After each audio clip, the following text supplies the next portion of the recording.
আসসালামু আলাইকুম প্রিয় দর্শক, চলে আসলাম আগামীকাল 7 জুলাই মঙ্গলবার 2026 এই মুহূর্তে পাওয়া মেঘ বৃষ্টি, নিম্নচাপ, ঘূর্ণিঝড়, ভয়ঙ্কর বন্যা এবং আবহাওয়ার খুবই গুরুত্বপূর্ণ সংবাদ নিয়ে। ইতিমধ্যে নিম্নচাপের প্রভাবে দক্ষিণাঞ্চলে চট্টগ্রাম বিভাগের বেশিরভাগ জেলায় ভোর সকাল থেকে এখন পর্যন্ত দফায় দফায় মাঝারি থেকে ভারী বৃষ্টিপাত হচ্ছে। জলবদ্ধতা তৈরি হয়েছে দেশের দক্ষিণ উপকূলীয় বেশ কিছু অঞ্চলে। চট্টগ্রাম বিভাগের পাহাড়ি এলাকায় পাহাড় ধসের ঘটনা ঘটতে পারে। আগামী 72 ঘন্টায় আরও ভারী বৃষ্টিপাত নিয়ে দুঃসংবাদ জারি করল আবহাওয়া অধিদপ্তর। এদিকে বঙ্গোপসাগরে অবস্থানরত নিম্নচাপটি বর্তমান ভারতের উপর অবস্থান করছে। বঙ্গোপসাগর খুবই উত্তাল রয়েছে। চট্টগ্রাম, কক্সবাজার, মংলা ও পায়রা সমুদ্র বন্দরকে 3 নম্বর সতর্ক সংকেত দেখে যেতে বলা হয়েছে। চট্টগ্রাম, কক্সবাজার এছাড়া দক্ষিণ উপকূলীয় জেলাগুলোর পর ঘন্টায় 40 থেকে 50 কিলোমিটার বেগে দমকা বাতাস প্রবাহিত হতে পারে। প্রিয় দর্শক, আজ এবং আগামীকাল আগামী এক সপ্তাহ পর্যন্ত কেমন থাকতে পারে বাংলাদেশের 8 বিভাগের 64 জেলার আবহাওয়া? কোন কোন জেলাগুলোর উপর হতে পারে ভারী থেকে অতি ভারী বৃষ্টিপাত? কোন কোন জেলায় জলবদ্ধতা এবং বন্যা তৈরি হতে পারে এবং নিম্নচাপের প্রভাবে কোন কোন জেলায় আজ রাতে অতি ভারী বৃষ্টিপাতের সম্ভাবনা রয়েছে তা জানিয়ে দেব ভিডিওটির মাধ্যমে। জানতে হলে ভিডিওটি না টেনে শেষ পর্যন্ত দেখবেন। ভালো লাগলে লাইক করে চ্যানেলটি সাবস্ক্রাইব করে পাশের বেল বাটনে ক্লিক করে রাখবেন। আর ভিডিওটি কোন জেলা থেকে লাইভ দেখছেন অবশ্যই কমেন্ট করে জানিয়ে দিবেন। প্রথমে সরাসরি চলে আসলাম আমরা মেঘমালা উপগ্রহ রাডার স্যাটেলাইট ইমেজের উপর। বর্তমান দেখা যাচ্ছে নিম্নচাপের হাত ধরে বাংলার আকাশে প্রচণ্ড আকারে মেঘমালা প্রবেশ করেছে। দক্ষিণাঞ্চলের জেলায় জেলায় মাঝারি থেকে ভারী বৃষ্টিপাত হচ্ছে এখনো পর্যন্ত।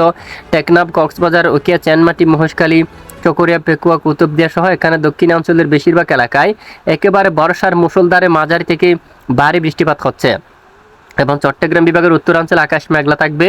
খুলনা, বরিশাল, জালকাঠি, পটুয়াখালী, মতিরহাট, খুলনা, সাতক্ষীরা, শিবনগর, সুন্দরবন, কইরা, মংলা সহ বেশ কিছু এলাকায় আকাশ মেঘলা থাকবে। সঙ্গে কিছু কিছু এলাকায় বজ্রসহ হালকা মাঝারি ধরনের বৃষ্টিপাত হওয়ার সম্ভাবনা থাকবে।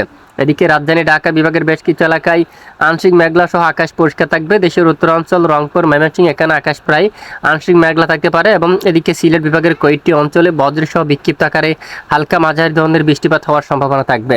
এদিকে নিম্নচাপের প্রভাবে বর্ধমান, আরামবাগ, বাঁকুড়া, পুরুলিয়া, দুর্গাপুর, সিউড়ি, কাতুয়া অঞ্চল আকাশ মেঘলা থাকবে।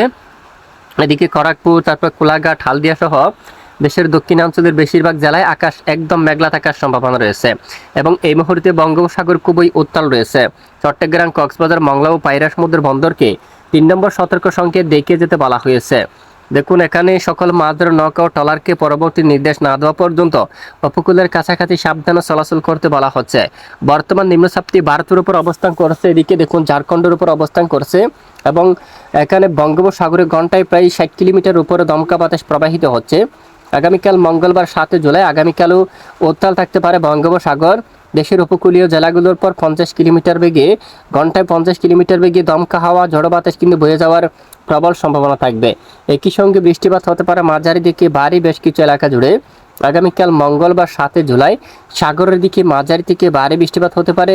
খুলনা বিভাগের দক্ষিণাঞ্চলে লালমোহন, বরিশাল, পিরোজপুর, মঠবাড়িয়া, কলাপাড়া, সন্দ্বীপ, হাতিয়া, তারপর সেনবাগ, এদিকে কাকড়াছড়ি সহ এবং পাহাড়ি অঞ্চলে চট্টগ্রাম, তারপর এখানে কুতুবদিয়া, চকরিয়া, থানচি, মহেশখালী এবং এদিকে টেকনাফ থেকে শুরু করে এখানে অধিকাংশ জেলার উপর মাঝারি থেকে অতি প্রবল ভারী বৃষ্টিপাতের প্রবল সম্ভাবনা দেখা যাচ্ছে।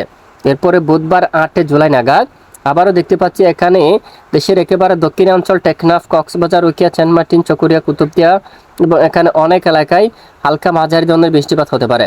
আগামী 8 জুলাই নাগাদ সারা দেশের এদিকে বেশ কিছু এলাকায় এখানে মাদারীপুর, বরিশাল, পিরোজপুর, খুলনা, তারপর শিবনগর, সুন্দরবন, মঠবাড়িয়া, কলাপাড়া, লালমোহন, সন্দ্বীপ, হাতিয়া এই অঞ্চলে সেনবাগ, ফরিদগঞ্জ, কুমিল্লা, আগরতলা এলাকায় সহ এখানে অধিকাংশ এলাকায় মাঝারি থেকে একেবারে ভারী বৃষ্টিপাত হওয়ার প্রবল সম্ভাবনা দেখা যাচ্ছে।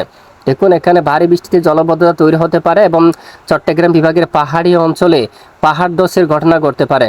এদিকে যদি আমরা একটু দেখি খাগড়াছড়ি, তারপর লংগদু, দিঘিনালা, মগিয়া, বাড়ি, শিলচর বাজার সহ এদিকে দেখুন মানিকচুরি, পরিচুরি, হাটহাজারী সহ বেশ কিছু এলাকায় আকাশ মেঘলা সঙ্গে অনেক এলাকায় এখানে মাঝারি থেকে ভারী বৃষ্টিপাত হতে পারে। আগামী 9 তারিখ বৃহস্পতিবার থেকে দেশের উত্তরাঞ্চলে নতুন করে ভারী বর্ষণ শুরু হওয়ার সম্ভাবনা দেখা যাচ্ছে উত্তরাঞ্চল জুড়ে।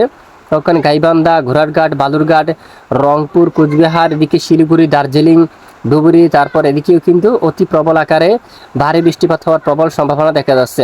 এবং দক্ষিণাঞ্চল চট্টগ্রাম বিভাগের উপরও বৃষ্টিপাত কিন্তু চলমান থাকতে পারে। কম বেশি মাঝারি থেকে ভারী বৃষ্টিপাত কিন্তু চলমান থাকতে পারে। ইতিমধ্যে পরবর্তী 5 দিনের আবহাওয়ার রিপোর্ট যদি আমরা একটু দেখি, দেশের দক্ষিণাঞ্চলে মোটামুটি ভালো পরিমাণ বৃষ্টিপাতের সম্ভাবনা থাকবে। টেকনাফ থেকে শুরু করে কক্সবাজার চুকুরিয়া প্রায় 300 মিলিমিটার পর্যন্ত বৃষ্টিপাতের সম্ভাবনা দেখা যাচ্ছে এবং সন্দ্বীপ হাতিয়া চট্টগ্রাম ফটিকছড়ি খাগড়াছড়ি সহ প্রায় 200 মিলিমিটার উপরে বৃষ্টিপাতের সম্ভাবনা দেখা যাচ্ছে। উত্তরাঞ্চল সিলেট ময়মনসিংহ এদিকে পেনারবাগ তারপর নেত্রকোনা কেন্দুয়া ময়মনসিংহ এবং এদিকে বিশেষ করে ঘোড়ারঘাট গাইবান্ধা রংপুর দিনাজপুর ঠাকুরগাঁও সহ এখানে বেশ কিছু এলাকায় আগামী 5 দিনের মধ্যে মাঝারি থেকে একেবারে ভারী বৃষ্টিপাত হওয়ার প্রবল সম্ভাবনা দেখা যাচ্ছে। প্রিয় দর্শক, এ হচ্ছে মূলত আজকের আবহাওয়ার বিস্তারিত আপডেট। এতক্ষণ আমাদের সাথে থাকার জন্য অসংখ্য ধন্যবাদ।